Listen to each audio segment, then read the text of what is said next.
What are your objectives for the Arab World Competitiveness Roundtable? You know, the roundtable is actually going to be the occasion of the issuance of the annual report, the Arab World Competitiveness Report.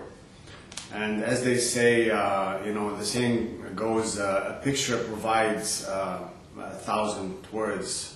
And I also add to that, I would say, a story provides a million meanings. And what that means in our meeting there, we're going to have a picture, a snapshot of the Arab World Competitiveness situation 2 years after the first one that was produced. And we're going to have a story of what happened over the last 3 to 4 periods during which the report was issued. And that story provides us definitely with the insight of how things are progressing and gives business and policymakers an insight. So that will give them a meaning of how the situation in the economic, in the region, is developing in the economic field.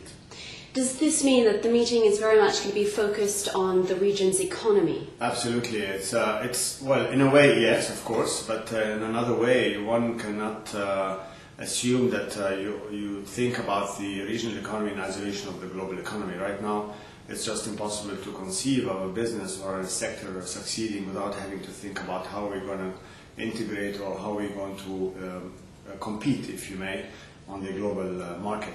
Nevertheless, you have an opportunity to look inside to see what is helping you succeed and what needs to be done to improve your ability to succeed to compete on the international market.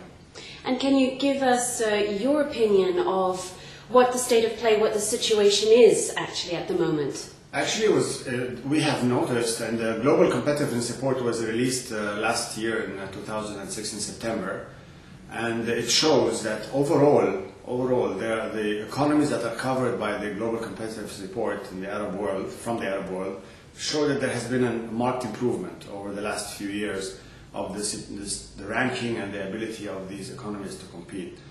So there's a positive note. Obviously, a lot of it may be driven by the fact that there's an enormous flow of liquidity as a result of prices of the oil being elevated. Nevertheless, there is evidence to suggest and to prove that the investment this time around is actually more sound, more focused on achieving sustained results. So the idea is actually to be able to see how this learning process and the economic situation there can be taken forward. And who are the leaders who are going to be discussing how to drive the economies forward? Who are they who are going to be participating in the roundtable? Yeah, this time we have made a very specific effort to bring an equal representation from business and from policymakers, government and regulators.